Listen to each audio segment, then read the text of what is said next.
好，欢迎您回到新闻大白话的节目现场，我是前次介绍这1个小时的来宾，首先是资深媒体人叶汉斌，主持人好，大家好，以及退役少将厉正杰将军，前子好，各位观众大家好。另外是时事评论员胡文琪，前子好，大家好。好，我们来看看今年年底11月的时候 ，APEC 会在中国大陆的深圳登场。不过现在传出来了，中日两国的冰点外交关系会在这一场会议里头延续吗？这是来自于彭博社的独家报道。他说高市早苗会拒绝跟习近平会晤哦，就在 APEC 期间。为什么？因为他不满意中国对他的人身攻击哦。他说他认为啦，有一些网友或批评啊，还有一些媒体的报道针对他个人发动人身攻击，所以他就不跟习近平见面。这是来自于彭博社的最新报道。不过这个对于日本呢，方方面面的限制跟制裁，中国大陆现在进行是 ING， 包括什么呢？掐紧对它的关键矿产的出口，有很多的稀土啊，各式各样的这些金属啊，它都不让它出口啊。所以呢，这个像是锑和锷的出口现在是0从中国大陆过去，其实某种程度是出口蛮多的到日本，因为它是制造电动车注意了，所需要的高性能磁铁，所以日本的企业现在怎么因应呢？无法进口呀。所以呢，它减少使用稀土，他们尝试做一件事情，建构无稀土的供应链。我干脆把稀土拿掉我看看能不能够变成一个无稀土供应链要降低这个中国大陆加强对日本关键矿产出口底下的风险包括我们看到日本的零部件巨头Astemo 去年10月它就有做了一个新的技术开发，说是这个纯电动车新型的电机那部分这些他们拿不到的关键的矿产它就用其他的一个替代的作用。我不知道会不会成功啦不过看起来日本跟中国大陆这样的对峙对抗会持续下去。而另外呢，我们看到日本有一名员工在中国大陆的企业工作这个就是日本企业在中国大陆嘛，然后这个是日本人说是被抓了，为什么？他涉嫌把一些稀土从中国大陆给出口来到日本所以报道中说这一名人士企图将稀土相关物件带到中国境外，所以他被逮了他被逮捕了。而另外呢，高市早苗昨天在 Okinawa 有一个冲绳慰灵日，在当地有人当面向他抗议，我们来看看。戦争反対！救助を守れ！救助を守れ！24万人に会えます！令和8年沖縄全戦没者追悼式が好，大家有听到现场有一些抗议者，他们喊出了一些话。不要战争那要这个和平宪法这件事情，他们希望能够坚守。这是冲绳战役的81周年，那当然过去牺牲了非常多的人那人类要不要重蹈覆辙呢？可能要考验大家的智慧了。而另外，我们看到日本跟美军的演习，当然无时无刻都在进行中那参与美军演习的日本陆上自卫队在奄美大岛公开展示了飞弹部队的训练这叫勇敢之盾那有一些演习包括美军已经把这个泰丰陆基远程飞弹系统，还有海默斯高机动性的火箭系统都运用了，也运抵到日本海上自卫队的一个陆屋空军基地所以各种的演示，各种的合作他们其实很明显，他目标只有一个，封锁或者是对中国大陆来做一个各种的一个这个对峙因为他们认为中国大陆有很多的野心，想要拓出第一岛链、第二岛链。那我们也可以看到中国大陆的海军有一艘护卫舰，6月19号到20号也从奄美大岛和横手岛之间向东北方向驶入太平洋。所以你可以看到这样对峙的情况是非常非常的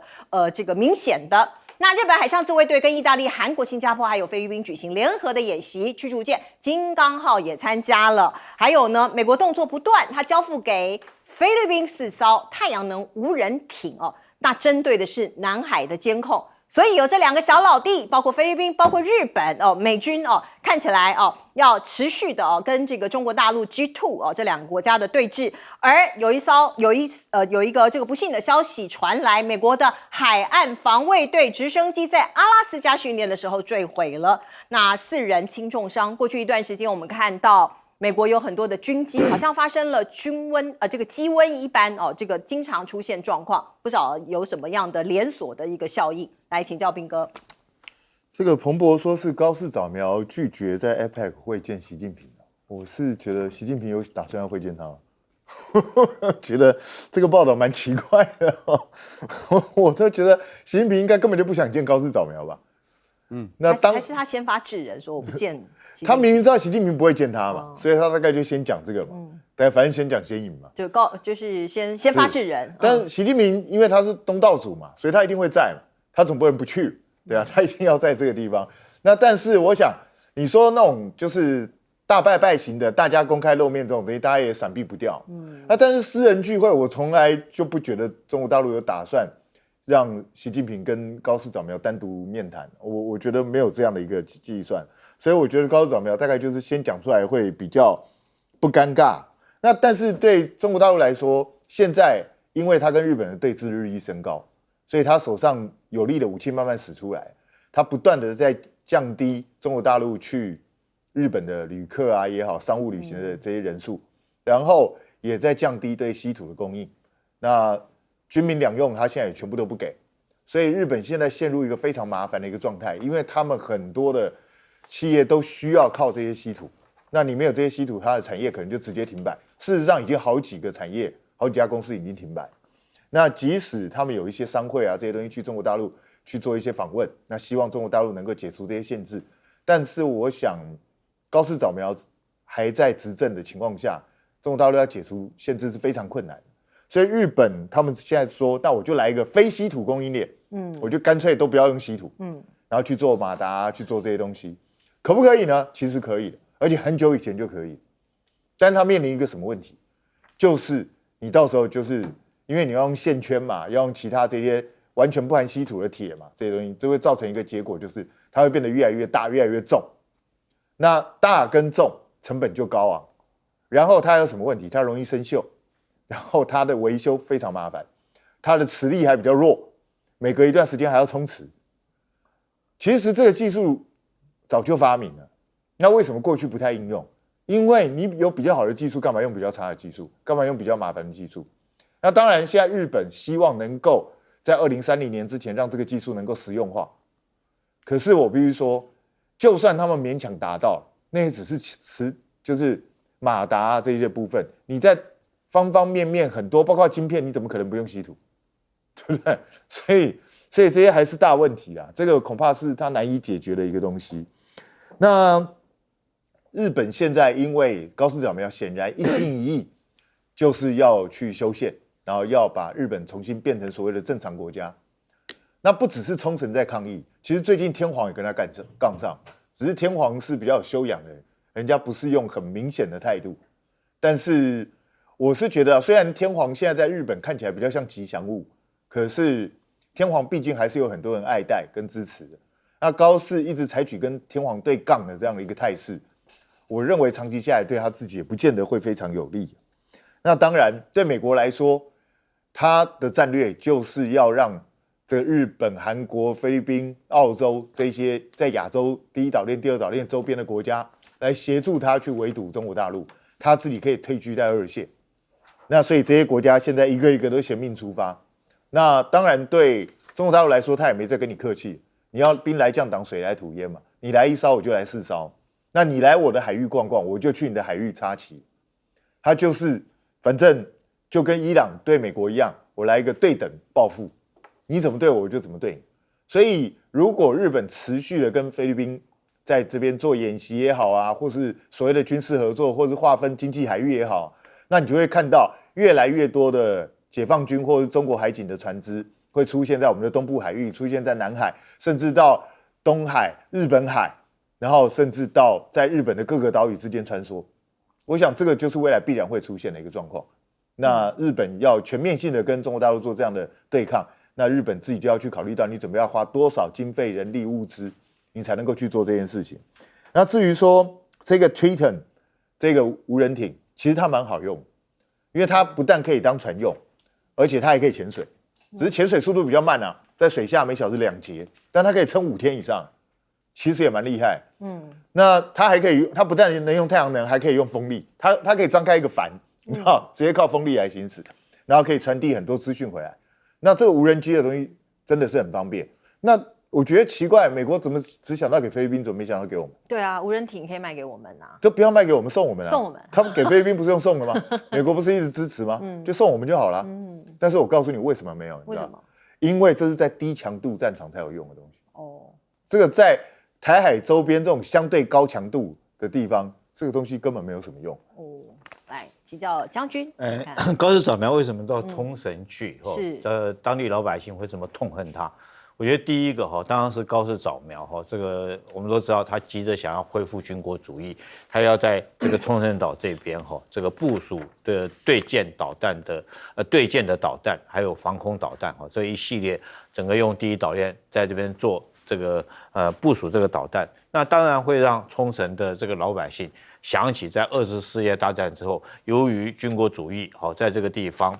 造成他们在2次世界大战之中很大的一个这种无辜的这个老百姓伤亡的事情。这件事情怎么样？我看过那段影片这是这个日军那时候对冲绳的老百姓实施皇民化的教育。那美军去攻占冲绳的时候，那个影片是真的是战地记者拍的，很多的冲绳的妇女抱着小孩，那不知道为什么，因为他就觉得说你们不可以被这个美军来以后会欺负你们，会凌虐你们，所以那些妇女自己抱着小孩从悬崖上面一个一个接着掉下去。我想那段影片我自己亲自看过那个纪录片，那看了眼泪都会掉下来。就看到拍影片那个美军在那边叫，然后说我们不会杀你们，我们不会杀你们，你们不要跳不要跳。可是那个老百姓那个妇女就抱着小孩，我还记得那个衣服上穿的就是和服，你知道，从悬崖上面一个一个接一个跳，那真的是不忍心看。当然你现在在这边这个冲绳沿岸上面，你又这些宫古群岛啊，或者安美大岛，你又在这边部署相关的导弹，那当然会让冲绳的老百姓又回忆起那段这个非常伤心也非常血腥的那种场景那他们认为说，如果你在那边部署导弹，那是不是战时的时候就是将我们摆在第一线？那我们是你可以你这个军舰你可以跑掉，但是我们老百姓我跑不掉，我变成活靶子。再来我讲说是菲律宾这一次这个玩了一个新玩具他买了一艘新的这种3000吨级的这种护卫舰，他就开出来玩这个玩具他开到哪里玩呢？开到黄岩岛玩开到黄岩岛。那这艘是他刚跟韩国刚买的一艘护卫舰，他当然很得意了，3000吨级对这个菲律宾来讲难得有这么一艘正式的军舰。那军舰上面这个甲板上面还可以停一架直升机，那菲律宾就把这架直升机飞过黄岩岛上空。那你想想看，飞过黄岩岛上空，对大陆来讲的话是可忍孰不可忍，那立刻这个中国大陆立刻动员了3艘军舰，1艘这个海警船就围他们。以前这个在南海地区，如果说中菲两国大概是低强度对抗，是海警对海警，那通常海军都摆在第2线。但这次来讲的话，你既然是动用了海军的军舰，那解放军的海军自然就出动。这次海军出动，这个也很有意思。大陆出动了什么？是054A 跟有一艘054B。那我特别要讲说，这次出来是054B，因为你既然说用舰载直升机飞过我的黄岩岛上空，我就用054B。054B 跟054A 差别在哪里？虽然说前面都叫054但 A 跟 B 的船型大小不一样，尤其是后面的甲板能够停的直升机大小就不一样。A 只能停小型的叫直10的直升机比较小，那这个054B 的话，它可以停到直20。直20的话，这个飞机比较大，飞得也比较远，航程也比较远。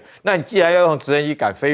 越黄岩岛，那当然054B 就用直20来跟你的直升机做对抗。当然，这整个过程之中这个我想说四艘军舰去围殴1艘军舰，那菲律宾当然就灰头土脸的退回去。但这个过程之中也表示，这个大陆来讲的话，他们在南海这个地方可以说是寸土不让的。是。来请教文琦兄。我说应该这样讲哦，高市早苗确实有点说先说先赢的这个味道，没错啦，因为他的底气不足。如果套句台湾现在时下我们讲到，你哪来的自信啊？虽然这一句话是这个唐湘龙跟郑丽文的对话，可是你看到了高市早苗，坦白讲，他现在的窘境，其实不管是他的民调掉到的55%以外，就是已经又一直往下掉的一个状况下，我觉得有点味道，就是他已经没有牌了。那回过头你来看说，为什么说这个所谓的关键矿产，他们现在在努力？如果前子你如果有一点感觉有逛街的话，你有没有发现台湾最近日本不刚刚讲说有一个日本人不是被大陆逮到吗？其实，在台湾很多现在特有的金属店在回收，你有没有发现？日本确实是有远见，所以他设立了很多希望回收一些稀金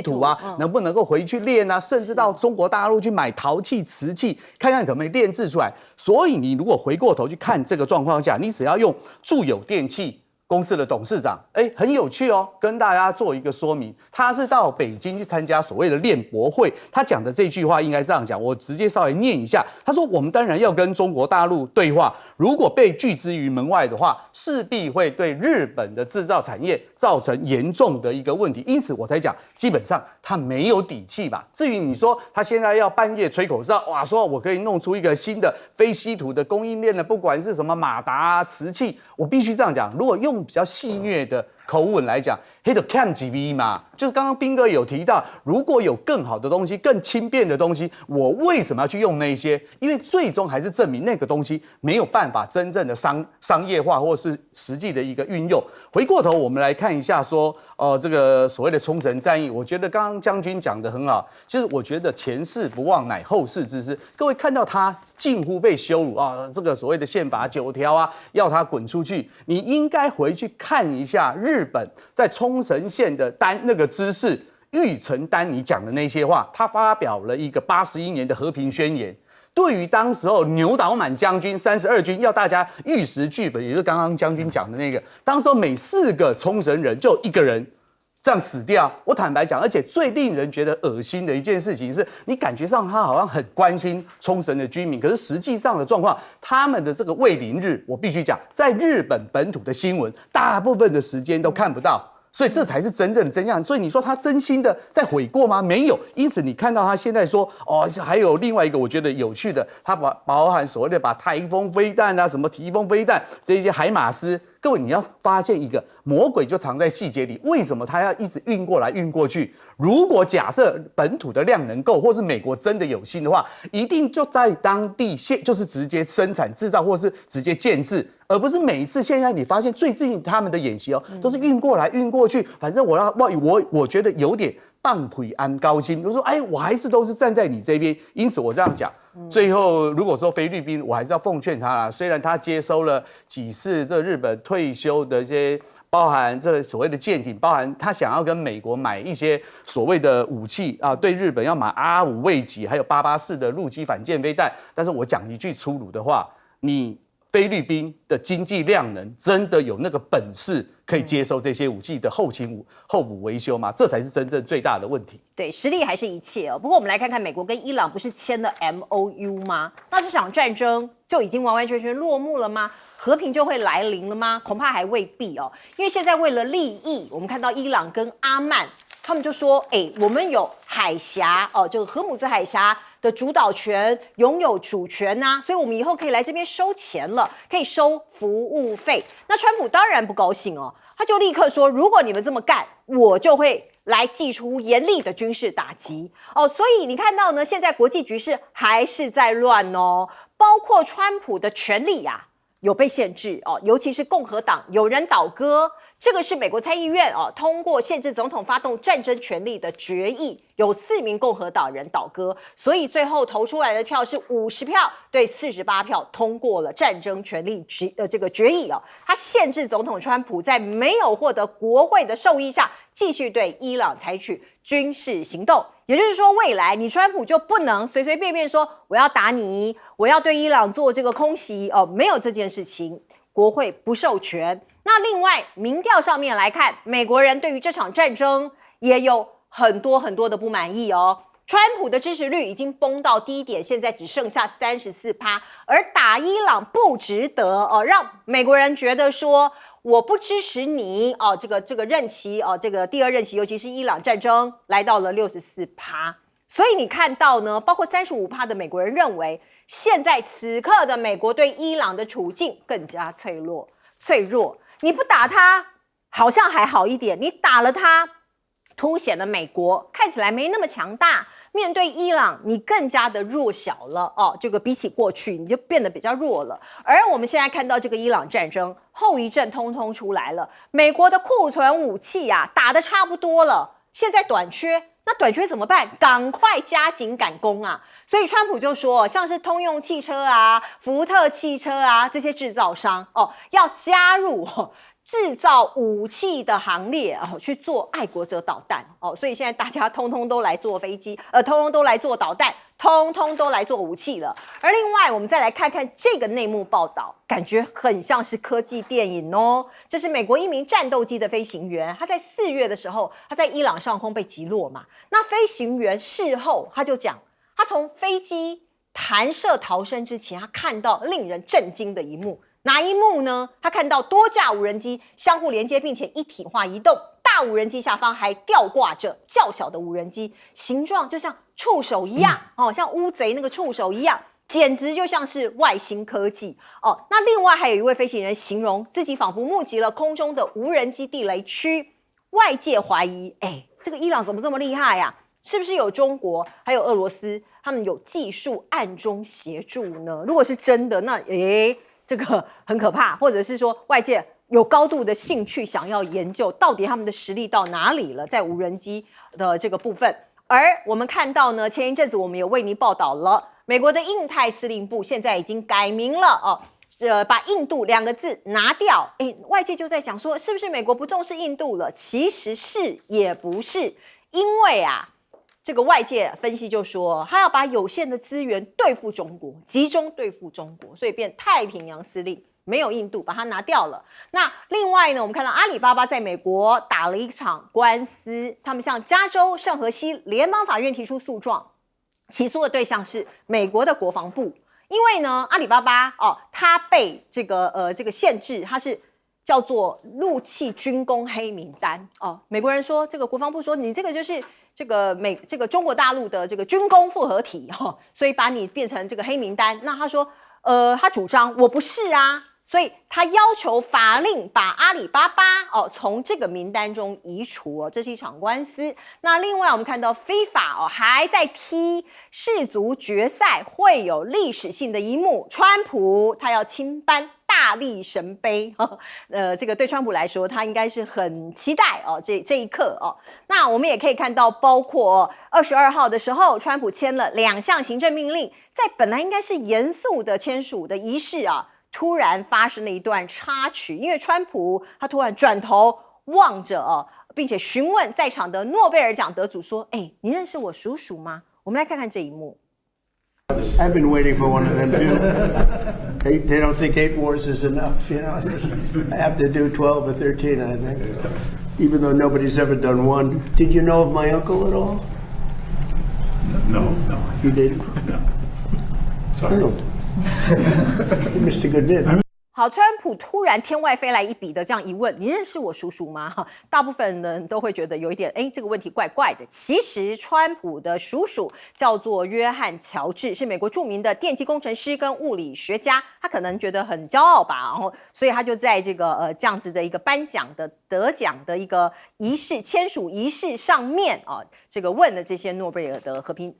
尔得奖的这些得主问了这个，可是大家都觉得怪怪的，在好像不是很适当的场合问了这一句话。来，请教彬哥。这个我是觉得很妙了，就是这个阿曼跟伊朗现在想说你们不是都说可以收费啊，那我们就来收费好了。结果美国自己不是之前也说要收费嘛？对啊。结果现在人家要收费，你又不爽。他说不行。我觉得反正只有美国可以。反正美国一直都有这种所谓的美国例外原则，也就是规则是给世界其他国家定的，但我美国是不需要遵守这个规则的。那这就是标准的霸主心态。那如果美国真的不同意，这2个国家大概也收不起来。那可是问题是，重点不在这2个国家要不要收费，重点是你现在到底怎么样去确保荷姆兹海峡会持续畅通无阻？那今天当然有一个好消息是，据说中油的那一艘这个游船已经从这个荷姆兹海峡离开了，然后可以往7月多会到台湾来。那问题是以后呢？以后还会持续畅通吗？所以我想，川普现在如果纠结在这些地方，我想是没有意义的。重点是你现在最重要的任务是要确保这一个停火协议会持续下去，而且到最后能够转为和平的状态。所以他自己要去搞的事情还非常多，我觉得绝对不是他现在去钻研这些细微末节可以去搞定的事情。那当然，美国卷入了这场战争之后，表面上看起来他第一波打得很漂亮，把哈米尼这些领导人全部打挂了。那可是接下来呢，美国完全没有达到他战略目的。然后表面上战术上你好像获胜了，可是在战略上你彻底的失败。如果到最后真的是按照这14点和平协议签的话，美国简直是输了一派徒弟啊！那这到底在干嘛？所以对美国人来讲，这当然是一个很奇怪的事情啊。我们劳师动众、劳民伤财，花了这么多钱，漂洋过海到了中东去，结果打了这么一个烂仗，只不过是让所有的事情恢复到跟开战前一样。那请问一下，到底要干嘛？所以我觉得，川普如果没有办法改变美国民众的这个观感，他接下来的民调恐怕只会更往下走。那至于说美国现在军工体系出了大问题，生产量太慢这个东西，川普其实已经讲了好几次。他说就让这些汽车工厂啊什么来帮忙做啊，反正他们很多产线啊什么的也闲着。但是我觉得川普是不是有点异想天开啊？现在现代武器都是非常高精密度的东西，通用汽车是做汽车的，他如果去帮忙做飞弹车的底盘啊这些东西也许可以。你叫他去做爱国者飞弹，他怎么做？他根本就不会做，他也没有相关的机具，也没有生产线，也没有手的工人，这些都要慢慢培养才会出来的东西，绝对不是几天几个月就可以出来。所以这是非常匪夷所思，我觉得他就是胡说八道，乱扯一通。但最诡异的还是这位，就是后来连续2次被击落的这一位美国飞行员，他说伊朗的无人机居然可以编队飞行，不稀奇哦。他说居然可以整个结合在一起，甚至变得像水母一样，大飞机下面还挂着小飞机。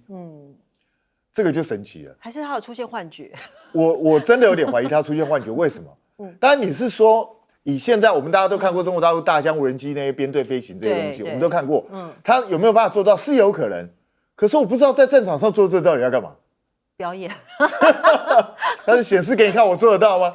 这完全不符合逻辑嘛！你在战场上，他们密集聚集在一起，不是更给人家被击落的机会？对。所以我觉得他会看到这个东西，真的非常奇怪。我觉得这个背后有什么问题，还要再仔细研究一下。因为我们没有办法核实，我们不知道他描述到底是真的还是假的，或者有可能他出现幻觉，这个我们都不知道。确实是如此哈。当然，这是2个飞行员，你知道2个飞行员，你说有一个可能惊吓过度，那怎么会2个同时惊吓过度呢？这是第一个可疑的地方哈。第二个，这件事情是事实 ，F-15确实是被无人机击下。那时候我在研究，到底是被这个监射型的防空飞弹倒下来，可是监射型防空飞弹大概它的射高只有4-5公里这么高哈，那战斗机不太可能飞这么低，它都飞到这个，如果说是坐在巡航高度，它少说10几公里以上，你那个导弹打不到那么高。那你说那现在来讲的话，记者去问五角大虾，五角大虾说给的答案是什么？说这2个人到底讲了什么话？五角大虾是说这2个人可能脑震荡。对，跳出来的说法，脑震荡。可是我跟各位讲哈，这件事情绝对是有鬼的，因为这场美国为了救这2个飞行员，我们都知道，他被打掉6架战机嘛，包括2架C-130洞，对不对？1架 A10攻击机，还有这个他们自己将自己炸毁的那个小型的直升机摧毁掉。所以这架飞行员确实是这架 F-15战机确实是被击落。那我讲哈，无人机有没有可能击落到这个战斗机？我觉得根本就不可能。为什么？你顾名思义啊，这就是无人机嘛。那这架飞机上面有2个人，而且这个 F-15上面还有雷达什么东西，他早就看到那架无人机过来。如果单独一架无人机，他早就看到。第二个我讲速度，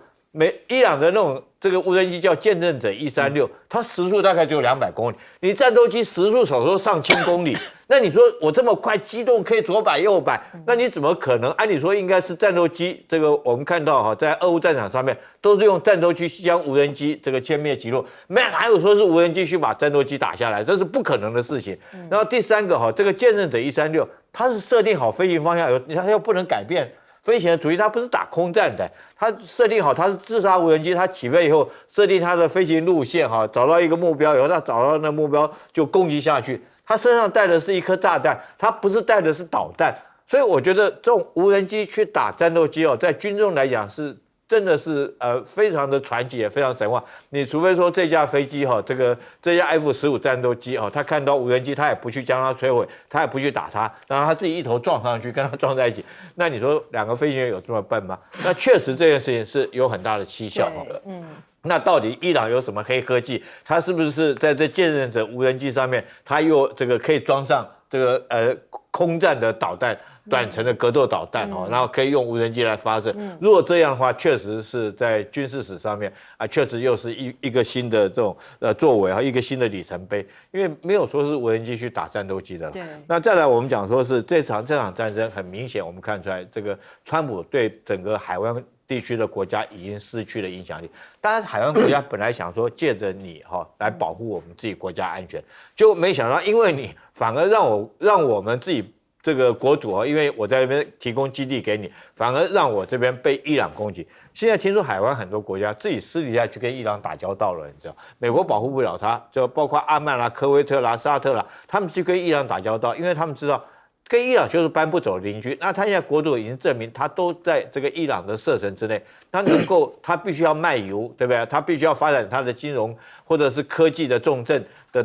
这个工业来讲的话，如果说持续被伊朗攻击不交好的话，那他这个怎么去发展呢？他油怎么产？他金融业也没办法，科技业也没办法。所以我听说这些国家已经私底下去跟伊朗交涉哈。那当然，美国很明显的，他在波湾地区的影响力会很明显的降低跟降弱，因为你提供不了我安全上的维护，我就自己去跟伊朗打交道了嘛。这是很现实的哦。来，请教文琦兄。我觉得刚刚我们在讲那个无人机的诡异灵异事件唯一的合理的解释就是美国最近非常大方，不是在公开那 UFO 相关的档案吗？除非他已经超前部署到说，我现在，所以伊朗竟然有这种技术否则你看这连新闻的连结是非常的有趣。不过回过头我们来看一下国际政治的部分，我觉得还是要奉劝一下美国这个川普总统在套句我们台湾现在时下最流行，你少这个所谓的这个梁文杰的事情，你少去酒店一次可以买很多的榴莲。其实你现在你少打几次名不正言不顺的对外的战争，少举行一场所谓的格斗赛，其实美国的 MAGA 你其实还是可以撑一阵子的。所以这是我们劝美国。因此你回过头来，刚才我觉得一个非常吊诡的一件事情没有错，就是彬哥刚才也提到，在阿曼跟伊朗说要收费的时候，其实真正的真相是美国川普之前自己就曾经说他自己也想要收。因此我们现在看到了，我觉得一个曙光。其实你看到了现在所谓的美国的参议院有4个共和党的人的倒戈，我认为这是第一张骨牌的开始，因为大家越来越觉得奇怪，虽然你的势力很大，可是我觉得美国毕竟是我们讲山巅之城，我觉得还是一个伟大的国家。到目前为止，如果这些所谓的共和党人的倒戈，你把它看成是第一张骨牌的话，我觉得是可以期待美国的，看看有没有机会再重新再起。因此，我觉得看到美国现在的势力的一个衰落，我觉得最近他们的这个脱口秀的这个主持人引用他的话来看的话，我觉得最精准，就是卡森他讲的，他们没有想到，万没有想到，对于一个经济实力占全世界排名第34的伊朗，结果美国打成这个样子。然后卡森又讲了什么？我觉得当场戳破这个川普的心意。他说：“无论他现在嘴上说什么，或心里想要什么，实际上都已经无法左右结局。”其实坦白讲，这就是美国现在一个最新的状况。那至于我们刚才看到了，我觉得最好笑的一件事情，当然你看到了说，世足赛他要去证实。当然，我觉得说实话啦。我只能说，这是 FIFA 这个所谓世界足球赛的一个堕落了。坦白讲，你如果找一些品德操守很好的人来搬，我们或许会觉得讲，你叫川普去，你不觉得很好笑吗？而且当川普转过头说你认识我叔叔的，我不晓得他是不是吃了李登辉的毒，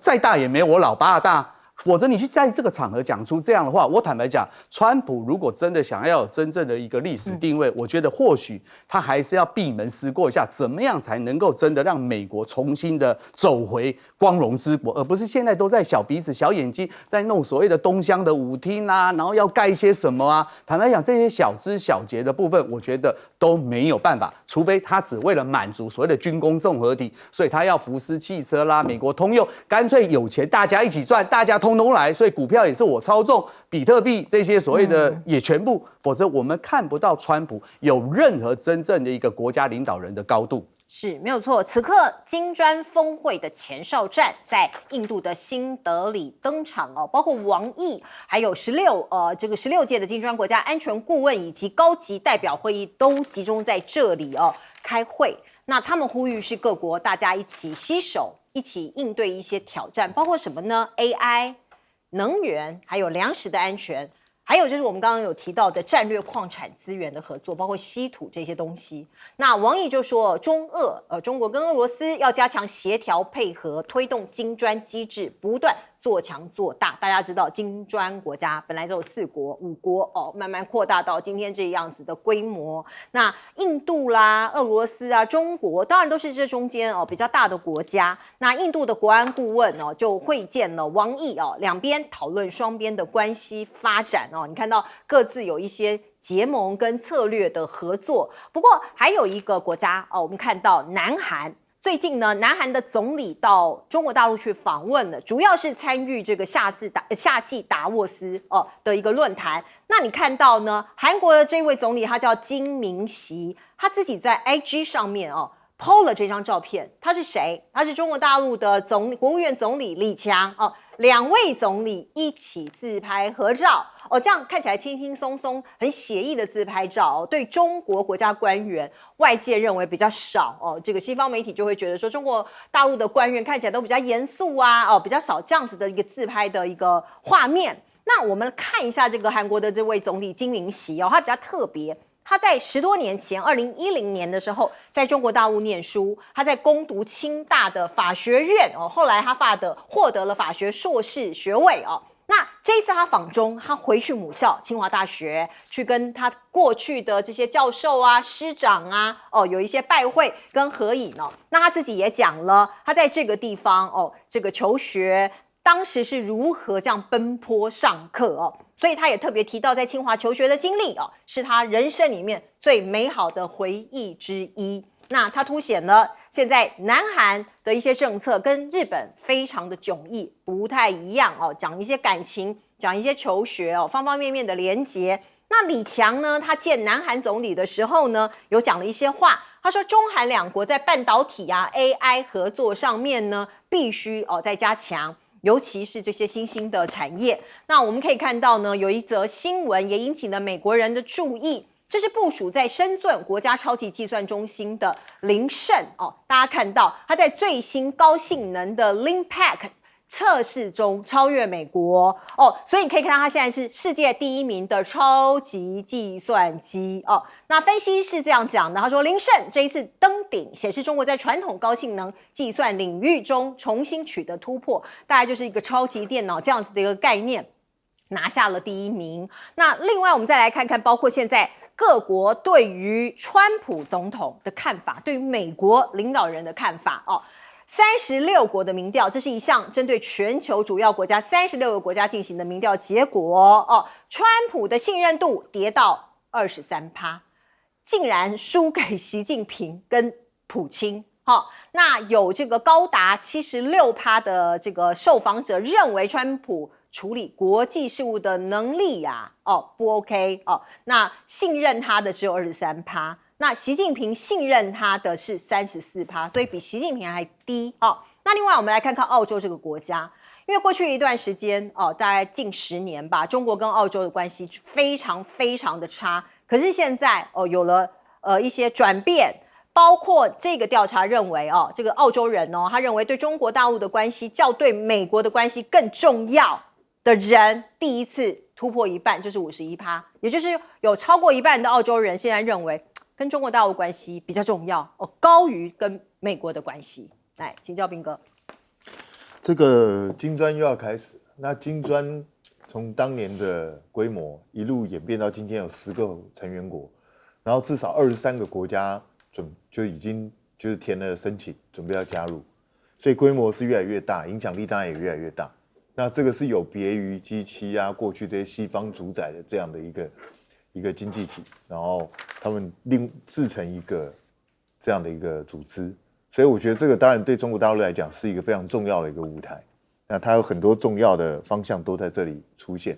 那它现在最重要的当然就是要结合俄罗斯跟其他金砖国家，那想办法走出一条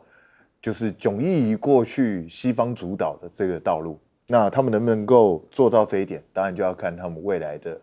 走向。那只是印度呢，我们刚上一节有提到，就是为什么印太区那个司令部改掉，他们说是因为资源的关系。其实最重点就是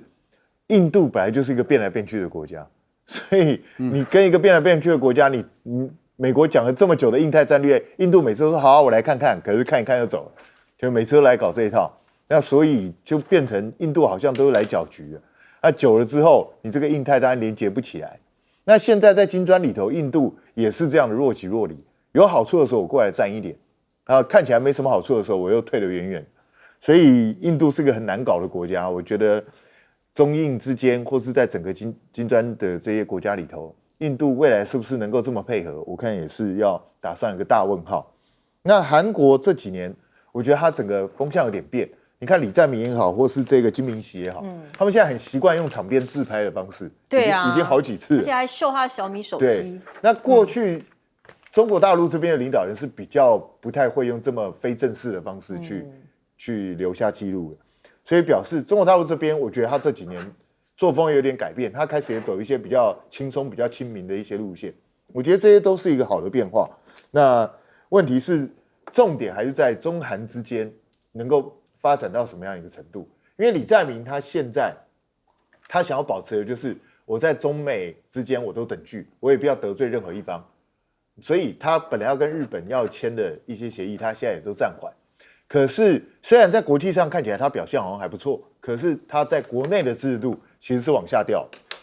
他现在不支持他人，甚至比支持他人多。所以这对李在明来讲也是一个警讯，也就是他的路线到底是不是能够为韩国人民所接受，这也要看未来的挑战。那这个林胜，他厉害在什么地方？除了他运算速度比美国那一个快了20%，他最重要的就是他没有用 GPU， 没有用图形计算器，所以他没有用 GPU， 然后他只用单纯的标准的微处理器就做到这件事情。这个是跟西方所想象的路径是不一样，所以很多西方的科学家也在重新思考，是不是一定要用 GPU 才能够做到这件事情。可是请注意哦，上次美国这劳伦斯利弗莫这个超级计算机呢，它保持桂冠也不过从2024年11月到现在了，所以其实也不过才1年多，所以这个世界的转变是非常非常快，搞不好林胜上去没几天又被人家打破，有可能。对啊，所以这个竞争是非常激烈。那这个超级计算机基本上只有他们资源非常雄厚的大国才玩得起，中小型的国家是碰都没办法碰的。那只是川普现在他在这边从关税战啊一路这样拳打脚踢到美伊战争，他的支持度不仅在国内低，在全世界是普遍的低。为什么？因为美国民众其实相对起来对他忍受度还比较高，还有34、35的支持度。可是全世界为什么这么低？因为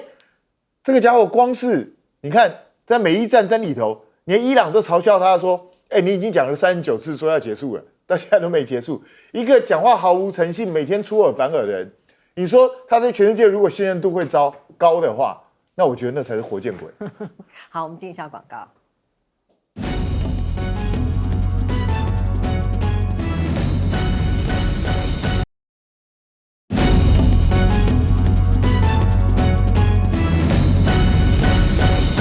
好，我们请教将军怎么看？现在包括金砖峰会要展开了。其实中国这段时间以来，我觉得它极力的在改善跟周边一些国家关系。我们讲说跟印度，我们都知道，在2017年的时候，这个中印边界在洞朗那个地方有70几天的危机事件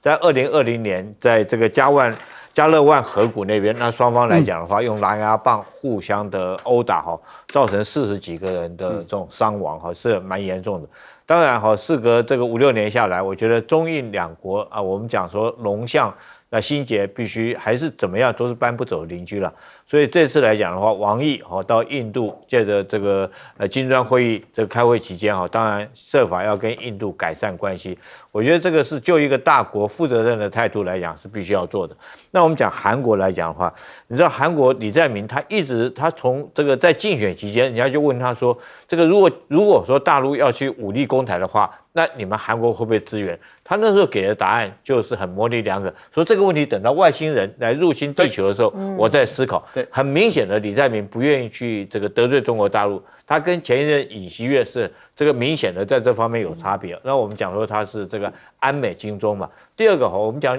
李在明的态度，李在明。你知道今年年初的时候，美军竟然没有经过韩国同意，从驻韩的基地派了一批这个 F-16战斗机跟中国在东海这个在黄海地方这个互相的对峙。那李在明就很不高兴了，后来要美军这个驻韩的司令来讲要道歉那现在来讲，为什么我觉得会有这个动作？因为这次在2026环太军演的时候，这个美国一直把韩国在绑到这个抗中的战车上面，然后他居然叫韩国去担任什么角色呢？担任这个整个环太军演的海上舰队的指挥官的角色找一个少将去担任这个角色。那这个角色环太军演我们都知道是很明显的是抗中的一次演习。那这个我觉得李在明在这种状况之下，他当然要跟中国搞好关系。所以说是不是借着这个总理去访中的时候，跟这个中国的总理两个总理互相面对面有一些比较友善的自拍动作做这些，然后再缓和一下这个李在明这个不是这么抗中的角色能够出来也是我觉得这方面来讲的话，李在明是对的，因为他目标最后还是要在经济上面必须要跟中国做生意。好，我们进一下广告。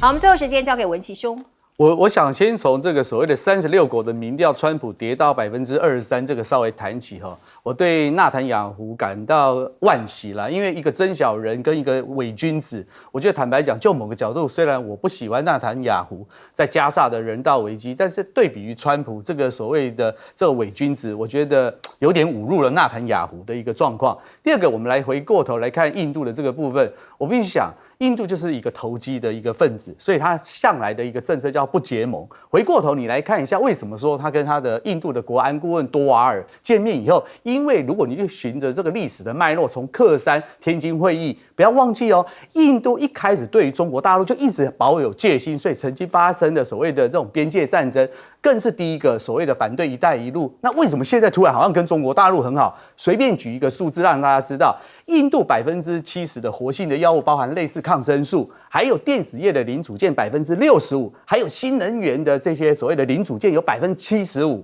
全部都来自于中国大陆，你不跟中国大陆好好的搞在一起，或是说变成好朋友，其实印度就跟日本颇有这样子，全部都被卡脖子的一个状况下，何况中国大陆的经济的量体，其实一直以来大概都保持着在5倍的量能之于印度的一个状况，所以印度当然希望能够跟他作为一个好朋友，所以我觉得印度的这些状况值得大家去参考。至于我们看到了所谓的这个李强跟金明喜，我觉得啦，对中国大陆走出了过往的战狼的风格以后，在大国崛起状况下，我觉得他越来越了解什么叫做不统而统，他利用这种软性的力量，其实来建构他大国真正的一个自信，这才是中国大陆最厉害的地方。